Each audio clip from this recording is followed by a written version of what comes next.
하나님 말씀 전하겠습니다. 오늘 설교 제목이 뭐죠? 용용 죽겠지.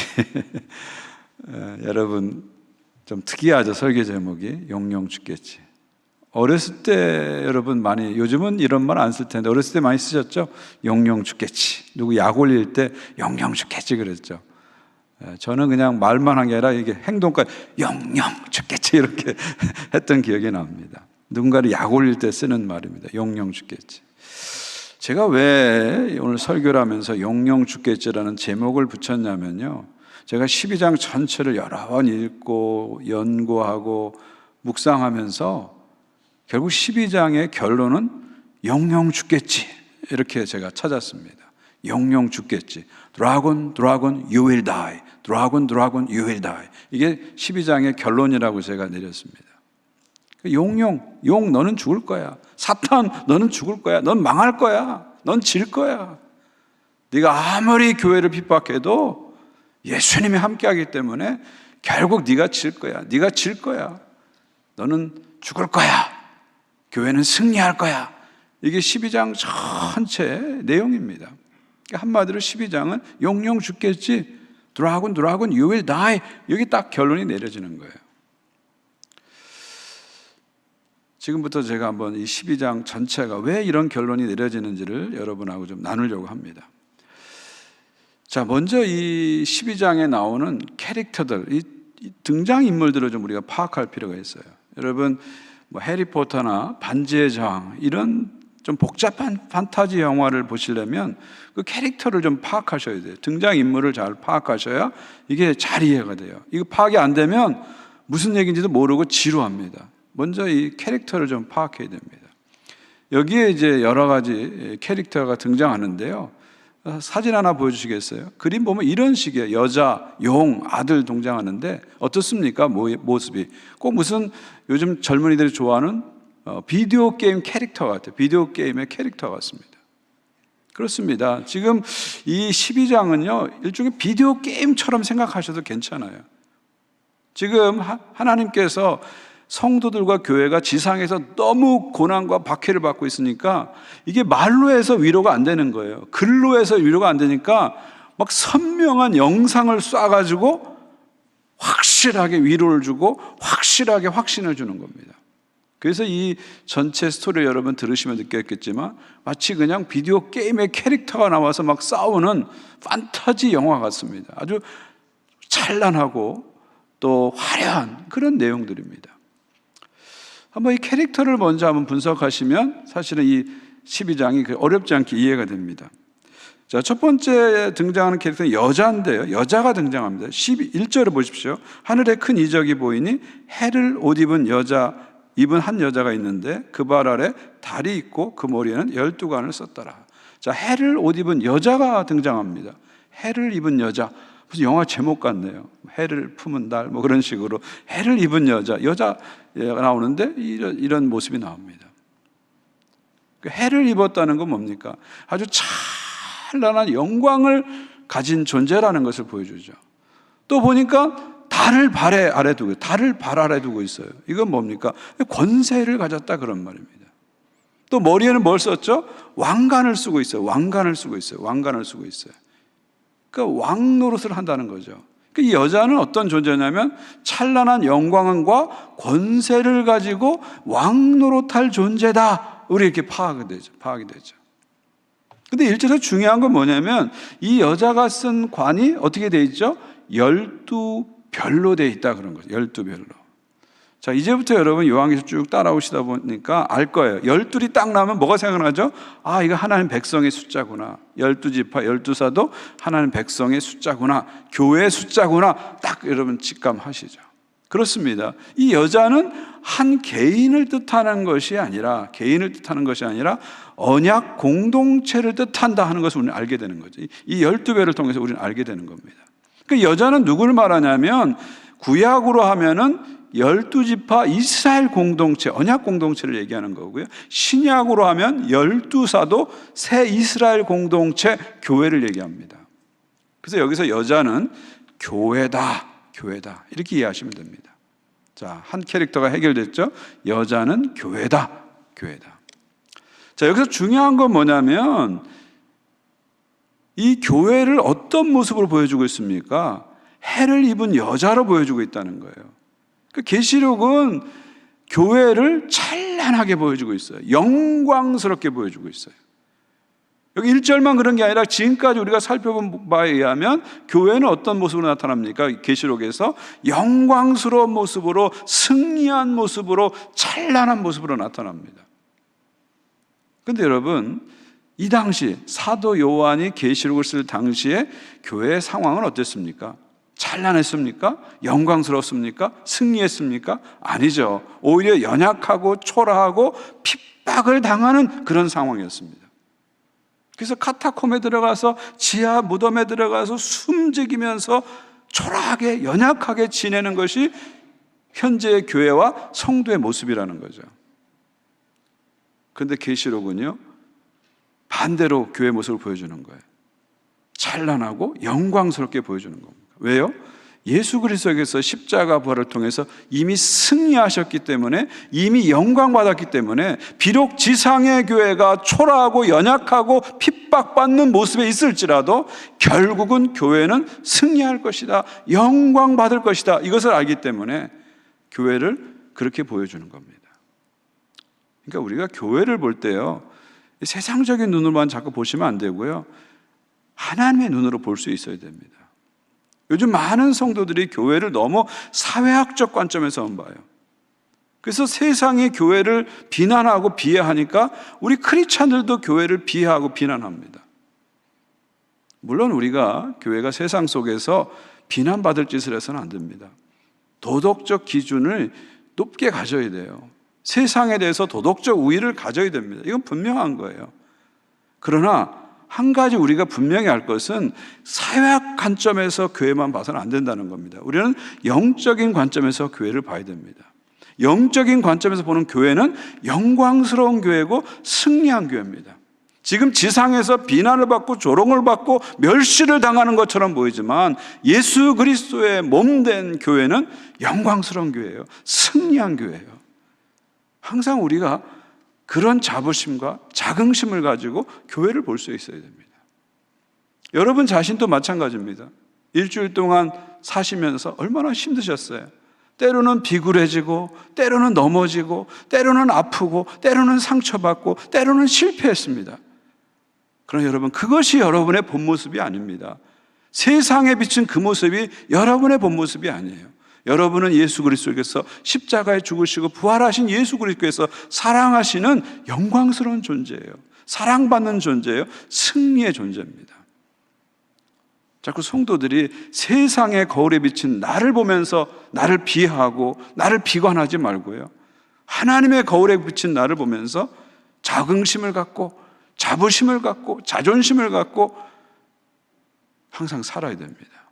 저는 그런 눈으로 교회와 여러분 자신을 볼 수 있기를 주님의 이름으로 간절히 축원드립니다. 자, 여자가 등장하고요. 두 번째 캐릭터는 뭐냐면 아들이 등장합니다. 아들이 등장해요. 2절 보십시오. 이 여자가 아이를 베어 해산하게 되며 아파서 애를 쓰며 부르짖더라. 자, 여자에게가 아이를 임신했어요. 지금 아이를 임신했어요. 그리고 이제 막 출산을 하려고 막 산고를 겪고 있는 그런 상태를 지금 보여주고 있죠. 그럼 이 아이가 누구냐 하는 거예요. 이 아이는 구체적으로 사내 아이입니다. 아들입니다. 이 아들이 누구냐 하는 겁니다. 5절에 그 답이 나오죠. 5절 보십시오. 여자가 아들을 낳으니 이 아들이 누굽니까? 이 아들은 누구예요? 장차 철장으로 만국을 다스릴 남자라. 그 아이를 하나님 앞과 보좌 앞으로 올려가더라. 자, 이 아들은 누구라고요? 장차 철장으로 쇠 몽둥이로 쇠 막대기로 만국을 다스릴 남자. 누굽니까? 메시아를 얘기하는 거죠. 만국을 다스릴 남자, 하나님의 아들 메시아를 얘기합니다. 그러니까 여기서 남자는 누굴 말합니까? 예수 그리스도를 얘기하는 거죠. 여기서 아들은 예수 그리스도를 말합니다. 예수 그리스도를 말합니다. 5절 말씀은 사실 시편 2편에서 온 거거든요. 시편 2편은 메시아 시편입니다. 2편에 보면 내가 너를 아들로 낳았다, 철창으로 만국을 다스린다 편이 나와요. 이게 메시아에 대한 말씀입니다. 결국 예수님에 대한 말씀이죠. 자, 아들은 누구라고요? 예수 그리스도다. 근데 여기서 한 가지 우리가 질문할 수 있어요. 근데 여자가 아들을 낳았다. 이게 좀 이상하잖아요. 언약 공동체가 아들을 낳았다. 좀 이상하잖아요. 이걸 어떻게 우리가 이해해야 될까요? 여러분, 예수님이 이 땅에 태어난 과정을 한번 생각해 보십시오. 예수님이 하늘에서 뚝 떨어진 분이 아닙니다. 예수님은 여자의 후손으로 이 땅에 오셨죠. 아브라함과 다윗의 후손으로 이 땅에 오셨죠. 12지파 이스라엘의 자손으로 이 땅에 오셨습니다. 그래서 여자 언약 공동체 안에서 예수님이 나온 거예요. 그래서 여자가 아들을 낳았다 이렇게 표현한 겁니다. 이것을 더 거슬러 올라가게 되면요, 창세기까지 올라가는데 창세기 3장을 보게 되면 예수님께서 여자의 후손으로 오신다 그런 표현이 나와요. 여자의 후손으로 오신다 그런 표현이 나와요. 창세기 3장 15절을 보세요. 이거는 이제 하나님께서 뱀, 사단에게 하신 말씀인데 창세기 3장 15절입니다. 내가 너로, 뱀에게 말하는 것, 뱀 너에게 여자와 원수가 되게 하고 내 후손도 뱀의 후손도 여자의 후손과 원수 되게 하리라. 여자의 후손은 내 머리를 상하게 할 것이요 너는 그의 발꿈치를 상하게 할 것이라. 자, 창세기 3장 15절은 창세기에서 가장 중요한 말씀 중에 하나입니다. 이것을 가리켜 창세기 35절 가리켜서 원시복음, 오리지널 가스플이다 이렇게 말합니다. 최초로 하나님의 복음이 나타난 것이 창세기 3장 15절이죠. 근데 여기서 보니까 여자의 후손이 등장하는데 이게 단수입니다. 단수. 뱀을 향해서 이제 여자의 후손 한 사람이 온다는 거예요. 그게 누굽니까? 메시아 예수 그리스도죠. 그래서 이 사탄과 여자의 후손 예수 그리스도께서 전투를 벌이게 되는 겁니다. 그래서 뱀이 여자의 후손인 메시아의 발꿈치를 물게 되는 것이고요, 여자의 후손인 메시아 예수 그리스도께서 사단의 머리를 박살낼 것이다. 이걸 지금 미리 말씀하는 거죠. 이게 앞으로 펼쳐질 영적 전쟁의 큰 그림이라는 것을 창세기 3장에서 미리 보여준 겁니다. 미리 보여준 것이죠. 자, 결국 이것은 무슨 말을 합니까? 이 아들은, 여자에게서 난 아들은 결국 사탄과 전투를 하게 될 것이다 하는 것을 우리가 미리 알게 되죠. 자, 드디어 세 번째 캐릭터가 등장하는데 드디어 용이 나옵니다. 3절 보십시오. 하늘에 또 다른 이적이 보이니 보라, 한 큰 붉은 용이 있어 머리가 7이요 뿔이 10이라. 그 여러 머리에 7 왕관이 있는데. 자, 드디어 용이 등장합니다. 용은 누굴 말할까요? 용은 사탄 마귀를 뜻합니다. 사탄 마귀를 뜻합니다. 큰 붉은 용이라 했어요. 크다는 건 뭐예요? 위세가 대단하다, 권세가 대단하다는 거죠. 붉은 용이다. 붉다는 건 무슨 얘기입니까? 자, 계시록에서 붉다는 것은 폭력을 상징합니다. 폭력을 상징하죠. 그래서 6장에서도 붉은 말이 나오자 전쟁이 벌어지잖아요.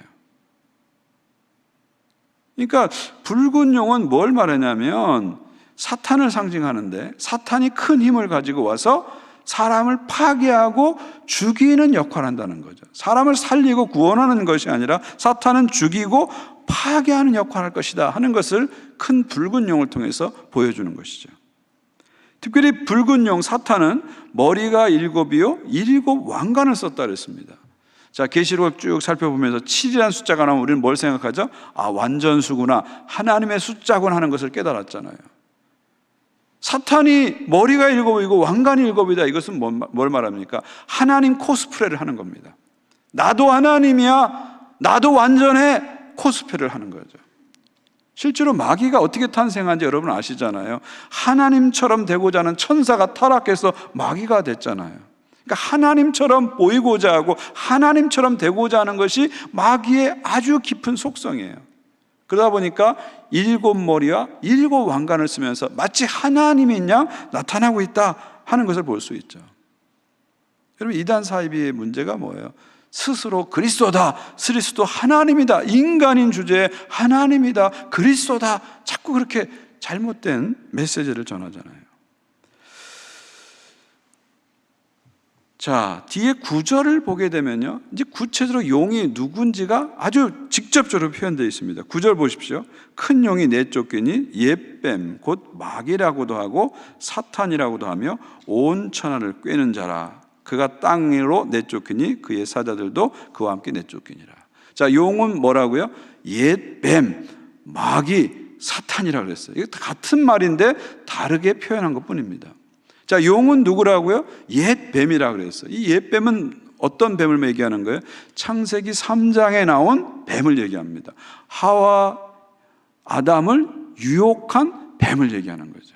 그러니까 창세기에서는 마귀가 뱀으로 형상화해서 나타난 겁니다. 그러던 것이 요한계시록에 와서는 용으로 형상화해서 마귀가 나타난 거예요. 그래서 용을 옛뱀, 창세기의 옛뱀 같은 얘기입니다. 사탄을 얘기하는 거죠. 여기서 마귀라는 말은 헬라어입니다. 디아블로스, 이건 불리자 그런 뜻입니다. 또 사탄이라는 말은 히브리어예요. 사타노스, 적대자 그런 겁니다. 같은 대상인데 헬라어로는 마귀라고 하고 히브리어는 사탄이라고 하는 겁니다. 자, 그러니까 여기서 용은 누굴 말한다고요? 사탄 마귀다를 분명히 파악했죠. 자, 이제 캐릭터에 대한 파악이 끝났어요. 여자는 누구라고요? 교회다. 아들은 누구라고요? 예수 그리스도다. 용은 누구라고요? 사탄 마귀다. 캐릭터가 파악되면요, 12장은 너무 쉽습니다. 시원하게 아주 분명하게 해석이 됩니다. 결국 무슨 얘기예요? 이 여자 언약 공동체 교회와 결국 아들 예수 그리스도와 그 다음에 용 사탄과 이 세 삼자의 전쟁이 바로 12장의 내용입니다. 12장의 내용입니다. 그런데 이 전쟁에서 누가 이깁니까? 용이 결국 진다는 거예요. 용은 여자도 이기지 못하고 아들도 이기지 못합니다. 결국 용은 진다는 거예요. 죽는다는 거예요. 그래서 설교 제목이 용용 죽겠지. 용이 아무리 용을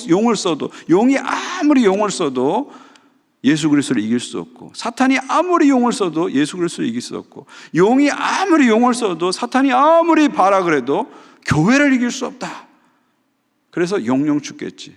드라군 you will die. 이게 바로 12장의 결론이죠. 자, 본격적으로 4절부터는요 전투 장면이 펼쳐집니다. 전쟁이 이제 나오는 거죠. 전투 장면이 나오는데 세 번의 큰 전투가 나옵니다. 전쟁 씬이 나오는 거예요. 전투 씬이 세 번 나옵니다. 첫 번째 전투가 뭐냐면 용과 아들의 전투입니다. 용과 아들의 전투. 다시 말하면 사탄과 예수 그리스도의 전쟁을 보여주고 있죠. 4절을 보십시오. 용이 해산하려는 여자 앞에서 그가 해산하면 그 아이를 삼키고자 하더니, 자, 용은 누구를 삼키려고 해요? 아이를 삼키려고 합니다. 아들을 삼키려고 합니다. 아이를 삼키려고 합니다. 이것은 앞에서 창세기부터 예고된 일이죠. 뱀이, 사탄이 여자의 후손 예수님이 태어나면 어찌하든지 예수님을 공격해서 발꿈치를 상하게 하고 어찌하든지 공격한다는 거죠. 그래서 용, 사탄과 예수 그리스도는 전투를 할 수밖에 없다는 것을 보여줍니다. 실제로 예수님께서 베들레헴에 태어났을 때 사탄은 예수님을 어찌하든지 죽이려고 했잖아요. 그래서 헤롯 왕을 부추겨서 수많은 아이들을 학살한 것을 여러분 아실 겁니다. 그러니까 사탄은 파괴하고 죽이는 게 목적이기 때문에 살리려고 구원하고 오신 예수님을 어찌하든지 죽이려고 합니다. 또 공생의 기간 동안에도 사탄은 유대인들을 부추겨서 예수님을 핍박하고 죽이려고 했습니다. 그리고 마침내 십자가에서 예수님을 죽이려고 했죠. 이 십자가는 하나님의 거룩한 섭리지만 다른 측면에서 보면 마귀의 배후 조종입니다. 마귀가 대제사장을 조종하고 빌라도를 조종하고 가룟 유다를 조종해서 배후 조종해서 예수를 죽이고자 했던 거죠. 계속해서 사탄은 예수 그리스도와 전투를 한 겁니다. 전투를 한 거죠. 자, 이 전쟁의 결과는 어떻게 됐을까요? 아들과 용의 전투의 결과는 어떻게 됐을까요? 5절 보십시오. 여자가 아들을 낳으니 이는 장차 철장으로 만국을 다스릴 남자라 그 아이를 하나님 앞과 보좌 앞으로 올려가더라. 마귀의 집요한 공격에도 불구하고 아들은 태어납니다. 베들레헴에서 안전하게 아들은 태어납니다. 그리고 아들 예수 그리스도께서는 십자가에서 죽으시지만 마귀에게 지지 않아요. 3일 만에 다시 부활하시고 살아나십니다. 할렐루야. 승리하십니다. 그리고 하늘에 오르시어, 여기 말씀 보니까 하늘에 오르시어 하나님 보좌 앞까지 가는 겁니다. 하나님 보좌 우편에 승천하셔서 하나님 보좌 우편에 앉으시는 거예요. 우리가 사도신경에서 매일 고백하는 것처럼 하늘에 오르사 하나님 보좌 우편에 앉아 계시는 거죠. 무슨 얘기입니까?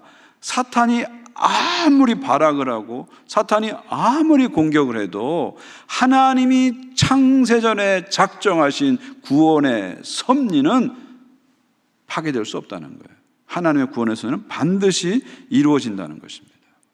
예수께서 십자가 죽으시고 부활하심으로 승리하셨기 때문에 이제 하늘의 판도가 바뀝니다. 완전히 판도가 바뀝니다. 자, 7절부터는 두 번째 전투가 벌어지는데 이 두 번째 전투는 하늘로 옮겨갑니다. 카메라가 지금은 땅의 전투를 보여주다가 카메라가 이제 하늘로 옮겨지면서 하늘 전투 장면이 보여지죠. 두 번째 전쟁입니다. 7절 보십시오.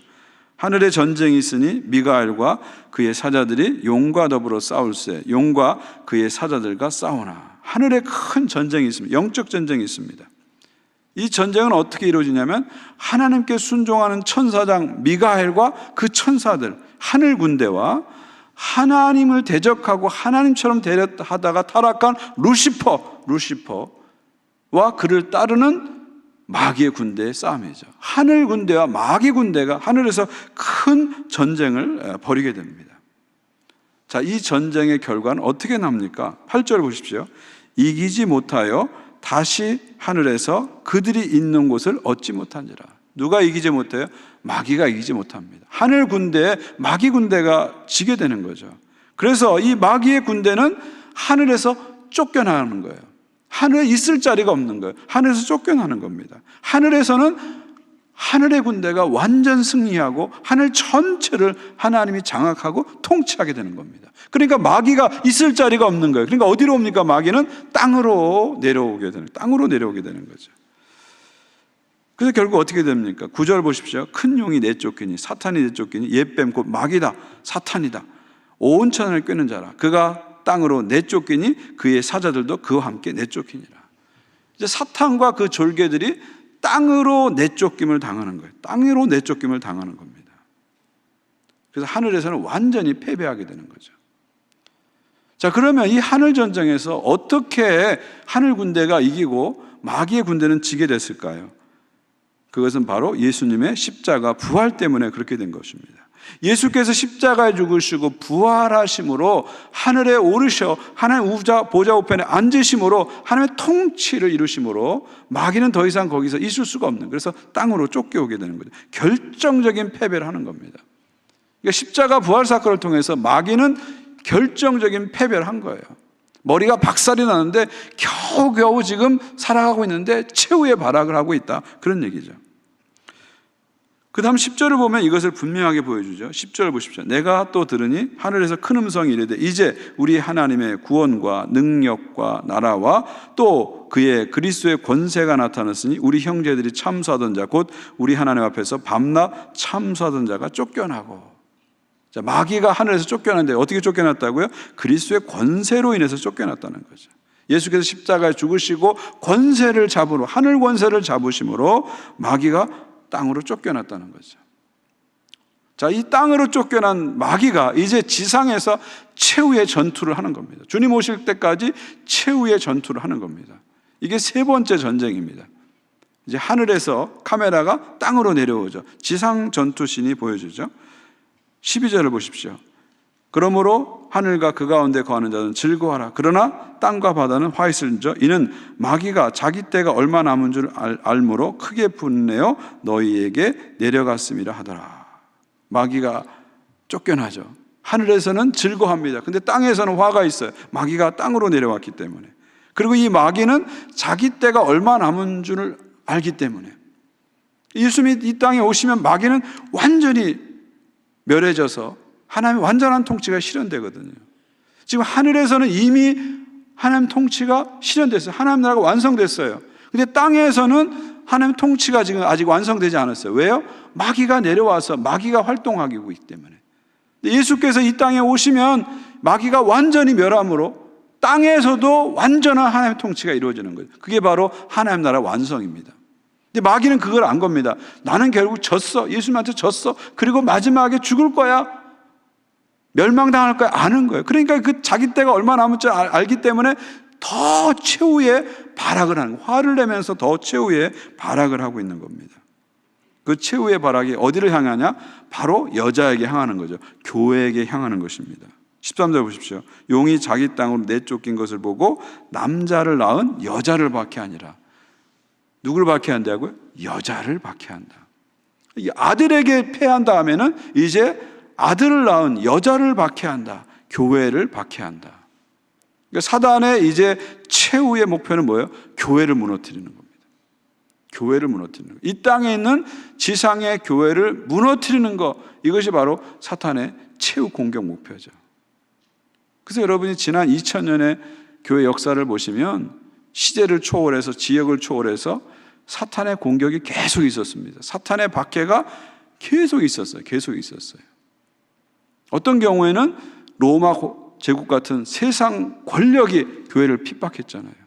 어떤 경우에는 공산주의 같은 세상 이념이 교회를 핍박했잖아요. 요즘 같은 경우는 세상 문화가, 다원주의, 이런 세상 문화가 교회를 핍박하고 있습니다. 기독교의 본고장이라고 할 수 있는 유럽, 북미도 역시 교회가 핍박당하고 있어요. 옛날에는 모든 동네 중심이 교회였고 모든 문화가 교회였고 심지어 퍼블릭 스쿨에서, 공립학교에서 주기도문을 외우고 하루를 시작했어요. 근데 이제 교회는 점점점 세상으로부터 밀려나기 시작하고 조롱받기 시작하고 왕따 당하기 시작합니다. 크리스찬들이 자기 신앙을 정직하게 고백하면 이것을 마치 차별이라는 이름으로 핍박하기 시작합니다. 핍박하죠. 여러분, 세상의 문화를 보십시오. 영화를 보시고 드라마를 보시고 심지어 예능을 보셔도 다 하나같이 공통된 코드가 있는데, 그건 뭐냐면 기독교와 교회를 비난하고 조롱하고 비하하는 거예요. 아주 교묘하게 모든 영화, 이게 뭐 폭력적인 영화건 선정적인 영화건 정치 영화건 사극이건 상관없어요. 자세히 보시면 그 안에 기독교에 대한 엄청난 공격이 있습니다. 사탄의 공격입니다. 사탄의 공격입니다. 지금 그런 일들이 지금 계속해서 2000년 동안 사탄은 여자를 핍박하는 거예요. 교회를 계속 핍박하는 겁니다. 이 마지막 전쟁이 여기에 있기 때문에 계속 핍박하는 거예요. 또 사탄은 그래서 교회 안에 들어와서 교회를 분열시키는 거예요. 성도들을 싸우게 하고 분열시켜서 교회에 힘을 빼는 그런 일들을 계속하고 있는 겁니다. 그리고 영적 지도자를 타락시키고 교회를 세속화시켜서 교회를 무력화시키는 일을 계속하고 있는 거예요. 계속하고 있는 겁니다. 결국 무슨 얘기냐면 교회는 지금 전쟁 중이라는 거예요. 누구하고요? 사탄하고 전쟁 중이라는 겁니다. 이게 바로 영적 전쟁입니다. 스피리추얼 웰페어, 이 워페어, 영적 전쟁입니다. 이걸 우리가 볼 수 있어야 됩니다. 우리는 다른 교회하고 전쟁하는 게 아니에요. 다른 교회하고 경쟁하는 게 아닙니다. 다른 종교하고 경쟁하는 게 아닙니다. 지금 우리는 사탄하고 전쟁하는 중입니다. 이게 교회가 치르고 있는 영적 전쟁의 실체입니다. 이걸 우리가 자꾸 볼 수 있어야 돼요. 교회가 지금 사탄과의 전투 중이구나. 이걸 자꾸 볼 수 있어야 됩니다. 그럼 우리가 깨어나게 되죠. 교회가 깨어나고 성도가 깨어나고 간절하게 기도하게 됩니다. 영적 전쟁을 알면요, 기도가 시리어스해집니다. 진지하게 됩니다. 건성으로 대충 기도하지 않아요. 진지하게 목숨 걸고 기도합니다. 왜냐하면 기도하지 않으면 우리가 질 것을 알기 때문에 간절하게 기도하게 됩니다. 이 영적 전쟁, 마지막 이 영적 전쟁을 우리는 계속해서 볼 수 있어야 됩니다. 그래서 깨어 기도하는 교회와 성도가 되어야 되죠. 자, 이 가운데서 하나님은 또 어떻게 역사하십니까? 14절 보시죠. 그 여자가 큰 독수리의 두 날개를 받아 광야 자기 곳으로 날아가 거기서 그 뱀의 낯을 피하여 한때, 두때, 반때를 양육받으며. 사탄이 교회를 박해할 때 주님은 어떻게 하신다고요? 독수리 날개로 여자를 탁 안아서, 교회를 안아서 광야로 이렇게 피신시킵니다. 그리고 그 피신의 과정을 통해서 교회를 양육하는 거예요. 성도들을 양육하는 겁니다. 하나님의 백성으로 인내하면서 양육하는 거예요. 하나님의 백성으로 양육하는 겁니다. 자, 이 기간을 오늘 말씀 보니까 한때, 두때, 반때라 그랬어요. 자, 한때, 두때, 반때는 뭘까요? 한때 1년, 두때 2년, 반때 반년, 그러니까 3년 반을 얘기하죠. 이거는 다니엘서 12장에서 왔는데, 다니엘서 12장 보게 되면 한때, 두때, 반때 동안 거룩한 성도들이 핍박을 받는다 그랬습니다. 그러니까 한때, 두때, 반때 이 3년 반은 뭘 상징하느냐면 예수님의 초림과 재림 사이에 성도들이 겪는 고난과 핍박의 시간을 상징합니다. 종말의 시간을 상징하죠. 이 같은 시간을 6절을 보게 되면은 1260일이라 했어요. 자, 3년 반을 곱하기 30하면 어떻게 됩니까? 한 달을 30이라면 1260일이 되죠. 그렇죠? 그 다음에 이 같은 시간을 11장에 보게 되면은 두 증인, 교회가 복음을 선포하는 기간이 1260일이라고 했고요. 또 교회가 핍박받는 기간을 11장 보면 42달 42개월이라 했어요. 42개월도 결국 1260일, 한때, 두때, 반때죠. 표로 한번 보시면 이게 명확합니다. 한때, 두때, 반때, 42개월, 1260일이 11장, 12장에 나오는데 시간은 같대요. 한때, 두때, 3년 반이나 42개월이나 1260일 계산하면 똑같은 시간입니다. 이 시간은 뭘 말하냐면 초림과 재림 사이의 시간을 말하는 거죠. 연으로 하면 한때, 두때, 반때고요. 월로 하면 42개월, 일로 하면 1260일. 똑같은 시간입니다. 결국 이 시간은 뭘 말하냐면 초림과 재림 사이의 종말의 시간을 말합니다. 종말의 시간을 말하는 거죠. 그럼 초림과 재림 사이에 어떤 일이 일어난다고 계시록은 얘기하죠? 교회와 성도는 핍박을 받는 거예요. 사탄으로부터 교회와 성도는 핍박을 받습니다. 그러나 그 가운데서도 한때, 두때, 반때 그 시간 속에서도 하나님께서는 교회와 성도를 보호하십니다. 핍박 가운데서 보호해 주십니다. 그리고 그 가운데서 교회는 1260일 동안, 그 시간 동안 복음을 전파하는, 증인으로서 복음을 전파하는 사명을 감당하게 됩니다. 그리고 그것을 통해서 하나님의 백성으로 양육받게 되는 것이죠. 이것이 바로 초림과 재림 사이에 교회를 향한 하나님의 계획입니다. 하나님의 빅픽처, 큰 그림입니다. 하나님은 이 그림을 가지고 오늘도 우리 본하나님 교회를 인도하고 있고 세상의 모든 교회를 인도하고 여러분 모두를 인도하고 있습니다. 그래서 우리가 세상에서 살아가는 것이 고통스럽고 힘들고 고난받고 핍박받고 어려운 거예요. 초림과 재림 시간이 어려운 시간입니다. 그러나 하나님은 그 가운데서 교회와 성도를 반드시 보호하십니다. 반드시 보호하세요. 그리고 그 과정에서 우리는 복음을 전하고 선교하면서 사명을 감당하는 거예요. 그러면서 하나님 백성으로 양육되는 것이고 마침내 예수께서 오셨을 때 영광스러운 몸으로 부활해서 새하늘 갔을 때 하나님 나라에서 영원토록 살게 되는 거죠. 이게 계시록에 보여주는 큰 그림이다. 이렇게 보시면 되죠. 15절 16절 마지막으로 보겠습니다. 여자 뒤에서 뱀이 그 입으로 물을 강같이 토하여 여자를 물에 떠내가게 하려 할 때 땅이 여자를 도와 그 입을 벌려 용의 입에서 토한 강물을 삼키니. 그러니까 용은, 사탄은 어찌하든 여자 교회를 이 땅에서 없애버리려고 발악을 하는 거예요. 그래서 큰 물을 쏟아냅니다. 이 물이라는 건 성경에서 환란을 얘기하죠. 큰 물을 쏟아내요. 근데 하나님이 교회가 무너지는 것을 절대 그냥 보지 않았습니다. 땅을 확 열어가지고 물을 다 빨아들이십니다. 기적적으로 간섭하시고 역사하시는 것을 볼 수가 있습니다. 사탄은 어찌하든지 하나님의 소유된 백성을 멸망시키려고 교회와 성도를 핍박하는데 하나님께서는 하나님 소유된 백성을 절대로 사단에게 빼앗기지 않습니다. 고난은 있지만 패배는 없다는 거죠. 최후의 승리는 교회 것이다. 예수 그리스도께서 십자가에서 이미 승리하셨어요. 하늘에서 이미 승리하셨어요. 그리고 땅에서도 이제 승리하실 겁니다. 그리고 장차 이 땅에 오셔서 그 승리를 완성하실 겁니다. 하늘에서 이미 승리하셨어요. 하늘에는 하나님 나라가 이미 이루어졌어요. 그 이루어진 하나님 나라가 이제 땅으로 내려오는 거예요. 그래서 하나님의 뜻이 하늘에서 인 것처럼 땅에서도 이루어지는 겁니다. 그러면서 주기도가 응답되는 거죠.